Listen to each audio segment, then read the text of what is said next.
How to copy Instagram Reel effect.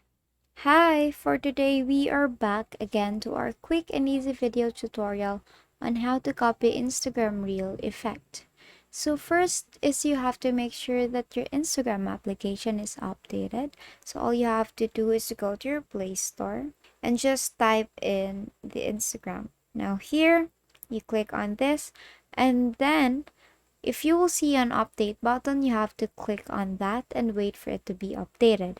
Now, as you can see, I don't have any update button, which means my application is updated. And now if your application is updated, we can now start on our tutorial. So what you have to do is to go back to your home page and open the Instagram application.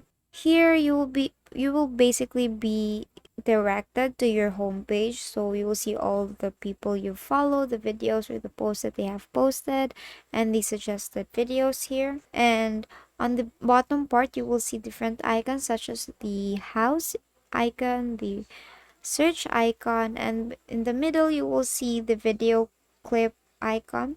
So this is actually the real icon, so you click on that and here you will see the different videos. And if you want to copy the real effect, so let's say you want to copy this effect, above that person's name you will see the effect that they use. So if you click on this, so they've used two effects. They use the glitter pack tool and the other reel. So let's use the glitter pack, and if you click on that, this is actually the effect. Now if you want to copy the Instagram effect, all you have to do is to click on use effect, then basically you will be directed to your camera and that effect will come out.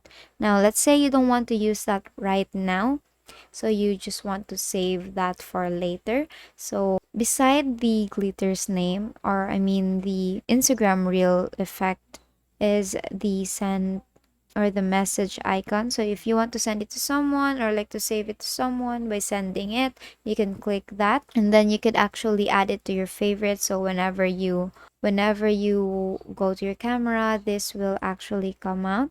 Say you want to send it to someone and just send it to that person's name, and basically you will have the copy for that Instagram reel effect. And so that concludes this tutorial. I hope you find this useful, and if you did, please like the video and subscribe to the channel, and please leave any questions you may have in the comment section, and have a great day.